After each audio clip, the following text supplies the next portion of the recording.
I've not been in this world for a very long time, but I have a really clear understanding of what it takes to actually get what you want in this life. You know, most of us see life as just believing in yourself and having goals and acting on your goals.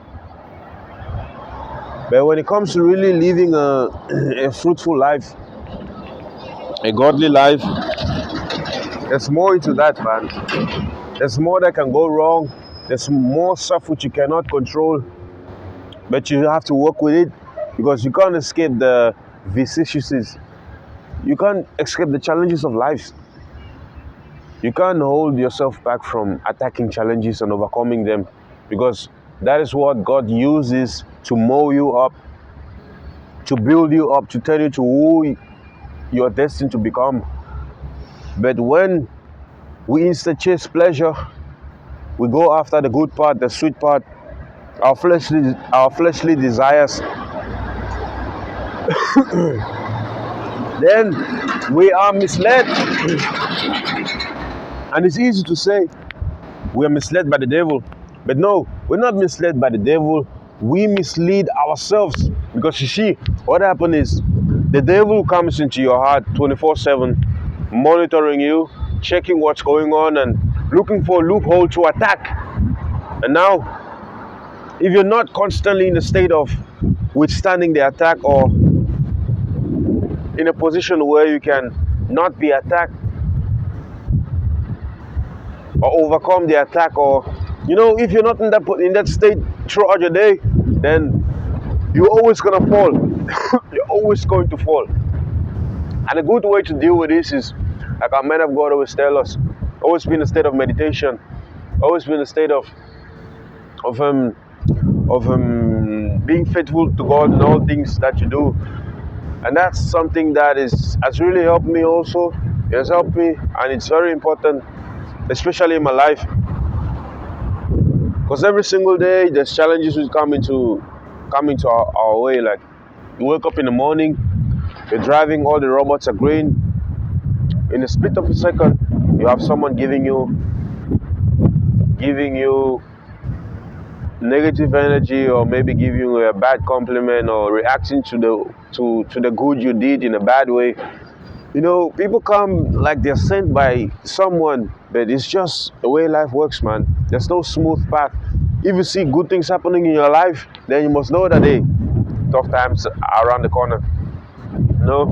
If you just achieve something great, be prepared, but don't get too happy. When you get too happy, then you're not able to overcome the attack which can suddenly come to you. Because there's no problem in enjoying or living a good life or enjoying the fruits of your labor. But there's a problem when you enjoy it a lot and pay too much attention to it that you don't fall back to pleasing God and doing the stuff which got you to achieve what you just achieved. Like our man of God said, never be too happy, never be too angry. That's the same thing. Once you're too happy, remember the last time you were happy. You just want to give the stuff away. You just want to smile. You just want to just keep feeling good. And now you're not alert at that state. You're not alert. You're not in a state where you can withstand any shock. Like if they bring you a negative news or something comes up, man, or you're always more fragile when you're too happy.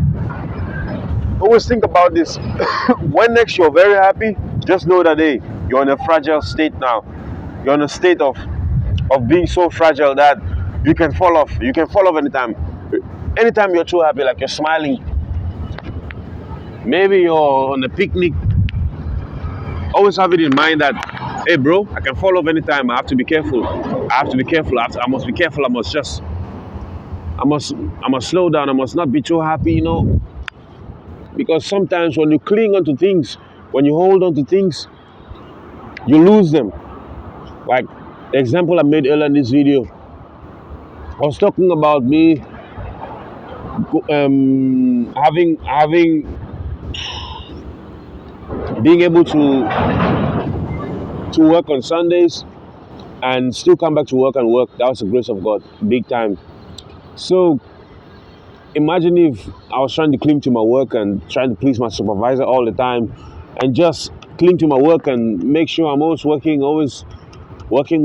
securing my job. I believe I was going to lose it because even the Bible says, Jesus said it, if you try to hold on to something, you're going to lose it. If you try to save your life, you're going to lose it, bro. So this also applies to the opportunities that we have in life. If you try to choose some opportunities and leave out the risky ones, you will lose anyway. So why don't you just attack? Attack and know that if it's God's will, I'll get it. If it's not His will, I won't.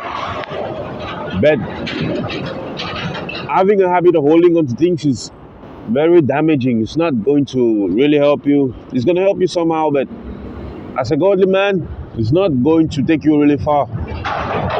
So I think you should instead depend on what God has to say in your life. What's God's opinion? That's something which should keep you fired up.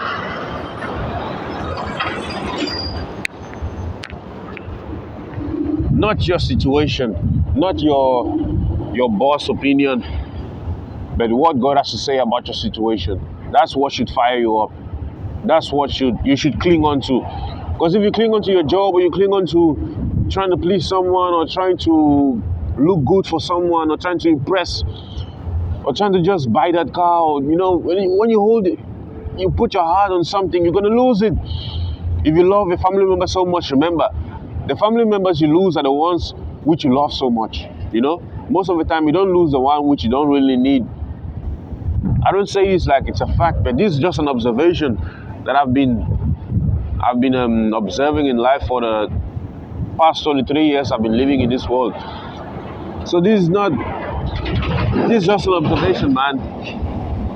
And I think this is something we need to pay much attention to, because most of the time we struggle to not really care. You're not supposed to care as a child of God. You're not supposed to care. Why do you really care? Nothing's supposed to move you. I know you're human. I'm also human. Sometimes I feel down,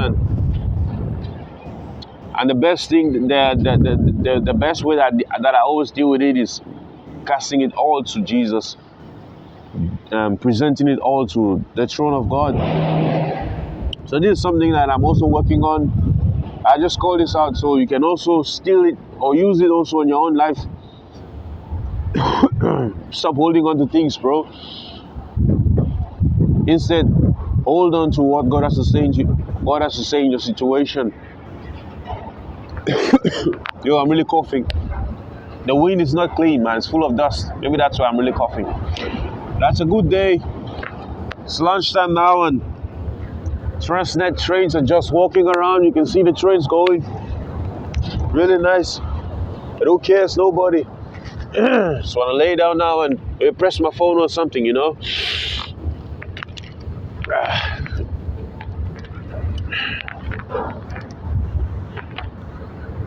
This is what it is, bro. Don't hold on to anything, bro. Just live your life to the fullest. Because you're going to die anyway. Why do you hold on to stuff? There's no reason for that. Think about it yourself.